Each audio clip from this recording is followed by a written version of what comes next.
사랑하는 성도 여러분, 7월 23일 화요일 아침입니다. 하나님의 은혜와 평강이 함께하기를 축복합니다. 좋아요, 구독 꼭 눌러주세요. 우리 천만 성도 큐티하는 그날까지 함께 달려가도록 하겠습니다. 오늘 우리에게 주신 하나님 말씀은 열왕기하 15장 1절로 12절까지 말씀인데요. 우리 3절, 4절, 5절의 말씀 같이 읽도록 하겠습니다. 아샤라가 그의 아버지 아마샤의 모든 행위대로 여호와 보시기에 정직히 행하였으나 오직 산당은 제거하지 아니하였으므로 백성이 여전히 그 산당에서 제사를 드리며 분향하였고 여호와께서 왕을 치셨으므로 그는 죽는 날까지 나병 환자가 되어 별궁에 거하고 왕자 요담이 왕궁을 다스리며 그 땅의 백성을 치리하였더라. 아멘. 오늘은 남유다의 아사랴 왕과 그리고 북이스라엘의 스가랴 왕에 대한 이야기를 해보도록 하겠습니다. 아사랴는 우리가 그 우시야라고도 이야기합니다. 우시야, 요담, 아하스, 히스기야 뭐 이렇게 이사야 때 나오는 왕들의 이름이지 않습니까? 곧 이제 우리는 이사야를 만나게 될 겁니다. 자, 북이스라엘의 그 여로보암 때, 그러니까 여로보암이 북이스라엘을 41년 동안 통치를 잘하지 않습니까? 뭐 자기 인간적으로 보기에 말이죠. 그때의 남유다도 굉장히 이제 평온한 기에 들어갑니다. 그러니까 왕들이 장수하고 통치 기간이 길다는 것은 북이스라엘과 남유다의 통치 기간이 그만큼 이제 겉으로 보기에는 평화로운 그런 이제 나라의 통치 기간이다 이렇게 볼 수 있겠습니다. 그래서 제 27년에 유다왕 아마샤의 아들, 아마샤는 라기스에서 살해당했잖아요, 그죠? 예, 아마샤의 아들 아샤라가 이제 왕이 되었습니다. 왕이 될 때 아버지가 갑자기 죽었어요. 그래서 16세에 왕이 되었는데 그는 자그마치 52년을 유다를 다스렸어요. 그러니까 북이스라엘은 41년, 이쪽은 52년, 뭐 그러니까 여로보암과 나름대로 아사랴가 서로 뭐 교류가 있었는지 모르겠지만 잘 지낸, 그래서 그 땅이 얼마간에는 평화가 있었다 이렇게 볼 수 있겠습니다. 자, 이렇게 해서 나라를 다스렸는데 아샤라가 그의 그 평가를 보도록 하겠습니다. 아버지처럼 아마샤가 모든 행위대로 여호와 보시기에 정직하게 행하였다. 또 반반이네요, 그죠? 반반. 네. 그의 아버지도 아마샤도 정직하게 행하였지만 뭘 못했어요? 산당은 다 제거하지 못했다. 산당에 있는 제사 드리는 것을, 분향 드리는 것을 막지는 못했다. 이렇게 말하고 있어요. 그러니까 산당은 가나안 사람들의 종교잖아요. 물론 뭐 기본 산당도 있어요. 산당에서 하나님을 예배하기도 했어요. 그렇지만 대부분 많은 사람이 산당에서 바알 제사를, 아세라를 위한 예배를 드리고 거기서 또 그 퍼포먼스가 굉장히 엄난하잖아요. 그러니까 하나님이 그것을 제거하지 못하는 그 이스라엘의 북이스라엘과 남유다의 어떤 신앙관, 그것을 이제 지적하는 거죠. 그러니까 사람들은 한쪽 손에는 하나님 필요해요. 한쪽 손에는 실질적으로 자기들을 자극시키는 그런 또 신들이 필요한 거죠. 욕망이 필요한 거죠. 욕망의 신. 욕망의 신. 하나님은 자꾸 하나님의 뜻대로 순종하고 내려놓고 주의 뜻에 맞춰서 살라고 그러니까 사람들 그게 싫잖아요. 그죠? 자꾸 뭔가 자극적이고 자기에게 뭐 욕망을 채워주고 이런 우상들이 좋은 거 아니겠습니까? 그러니까 사람들의 마음에는 산당과 하나님, 성전에서 좌우에 발을 디뎌놓고 그렇게 왔다 갔다 했던 거죠. 그거 하나님 싫어한 건데 이 왕들이 그걸 막지를 못하더라는 겁니다. 아마샤 역시 그랬고 아샤라 역시 그랬다라는 겁니다. 자, 이렇게 해서 영적으로는 이런 이제 혼탁한 그런 상황이었고 대외적으로는 뭐 애국과의 싸움, 역대하에 보면 굉장히 전쟁과 그리고 나라를 확장하는 것 뭐 이런 것들은 부강한 나라가 된 거예요. 그러니까 자기 마음에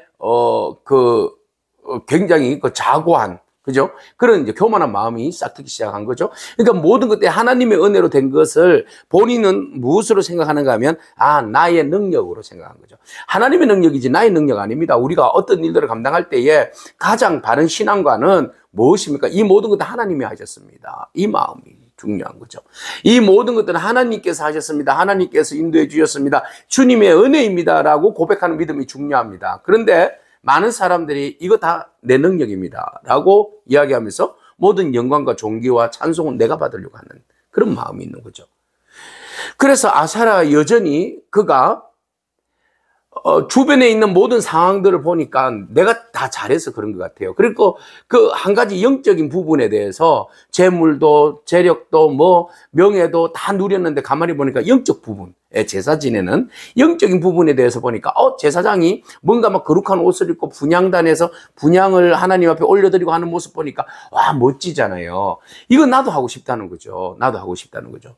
그래서 그 자리에서 너 비켜봐. 내가 하나님 앞에 분향단을 올려서 드릴게. 그랬더니 바로 그 자리에서 뭐가 걸린 겁니까? 나병이 걸린 겁니다. 하나님 그거 아니라고요. 네가 아무리 잘하고 여호와 보시기에 정직하게 행하였지만 그거 아니다. 선은 넘어서는 안 되는 선이 있는데 그건 네가 넘으면 안 되지. 그래서 하나님께서 그의 교만도 그냥 보고만 계셨는데 그가 절대적으로 섬지 말아야 할 영적 그 교만, 네, 영적으로 넘지 말아야 할 선을 넘는 것을 보시고 그에게 나병이 걸려서 평생을 어떻게 해요? 그의 별궁에 거하였다. 그래서 그가 죽지는 않았어. 죽지는 않고 별궁에 거하는 동안에 어떻게 해요? 그 뒤에 아들이 요담이 왕을 대신해서 나라를 다스려야 되겠죠. 그 왕은 이름은 있지만 병이 걸려서 나라를 제대로 다스리지 못하는 그런 상황과 처지가 되어버린 겁니다. 왕의 자리에 있었을 때에 물론 52년을 지냈지만 그러나 그가 그 많은 시간들 속에서 하나님께서 축복해 주셔서 잘 나가는 시절이 있었는데 그 시절에 그만 겸손하지 못하고 하나님 말씀 앞에 엎드리지 못하고 그의 아버지가 그렇게 했잖아요. 그 오만하고 교만해서 에돔 가서 승리했다고 그냥 자고 해가지고는 그냥 북이스라엘한테 우리 한 번 더 붙어보자 막 이렇게 나갔다가 결국은 그냥 짝퉁처럼 다윗처럼 처음에는 잘했잖아요. 그죠? 원수들을 죽일 때 그 자녀들을 살려주고 말이죠. 말씀대로 나는 하겠다고 그래 놓고는 그 결국은 교만하고 오만하였다가 결국은 짝퉁 다윗이 되지 않았습니까? 그의 아들 여전히 아버지를 닮았을까요? 아사라 여전히 아버지 따라서 교만하다가 결국은 얘는 짝퉁 제사장 노릇하다가 결국은 당하고 마는 그런 어처구니 없는 일을 우리는 보게 되는 거죠. 항상 모든 것이 하나님의 은혜입니다. 모든 것이 하나님의 능력입니다. 그리고 우리에게 주신 은혜에 대해서 우리는 감사할 따름입니다. 우리에게 주신 은혜를 잘 관리하고 잘 보관하는 것, 유지하는 것 중요합니다. 우리에게 맡겨주신 직분에 대해서 우리가 귀하게 여기고 그 일을 통하여서 주의 영광을 더욱더 드러내는 것 중요합니다. 절대 넘지 말아야 할 선은 넘어서는 안 됩니다. 자, 그러면 북이스라엘로 넘어가겠습니다. 북이스라엘의 통치하는 왕은 여전히 여로보암입니다.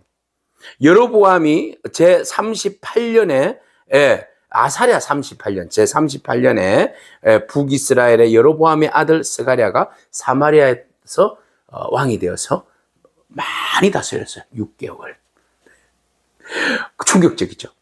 아버지는 41년을 다스렸는데 그의 아들은 겨우 6개월 딸랑 다스리다가 끝났어요. 왜 끝났어요? 살해당했죠, 살해. 자, 그가 행한 것 6개월 동안 통치했는데 그에 대한 평가예요. 조상들이 행한 대로 여호와 보시기에 악을 행하였다.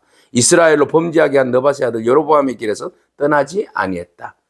그러니까 모든 왕들이 왜 여로보암의 길에서 떠나지 아니하는지 우상 숭배 똑같아요. 산당 제사나 여로보암의 길이나 뭐 똑같아요.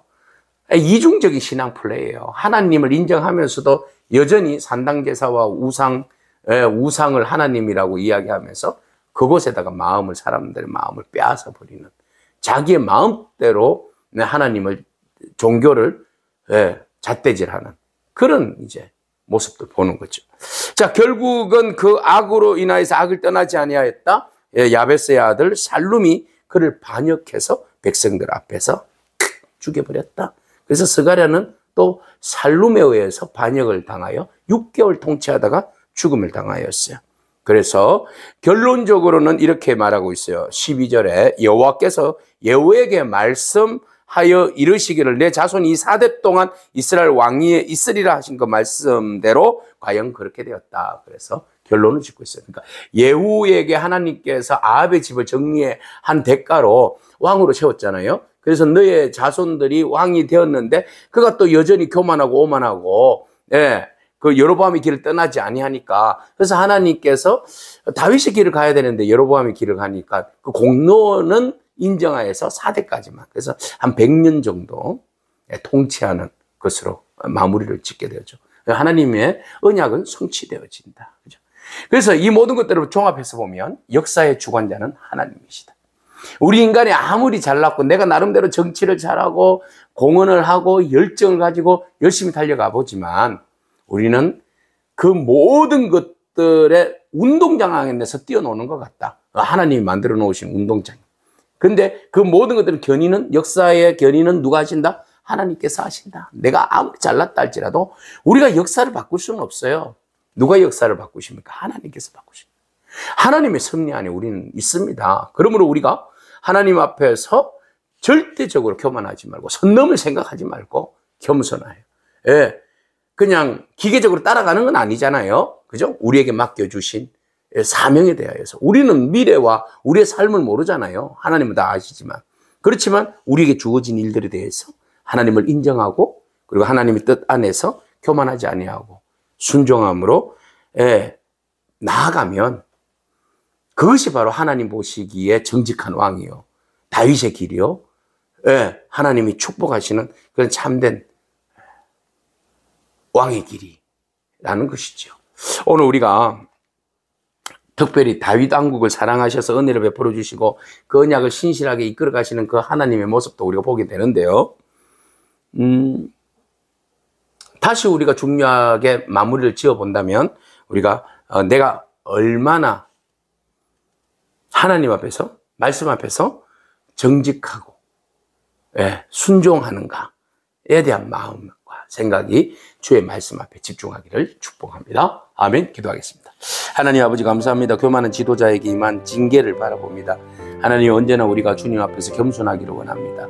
교만하여서 우리가 그동안 주의 뜻 안에서 은혜 안에서 쌓아올린 모든 공적들이 한순간 무너져버리는 그런 모습들 바라봅니다.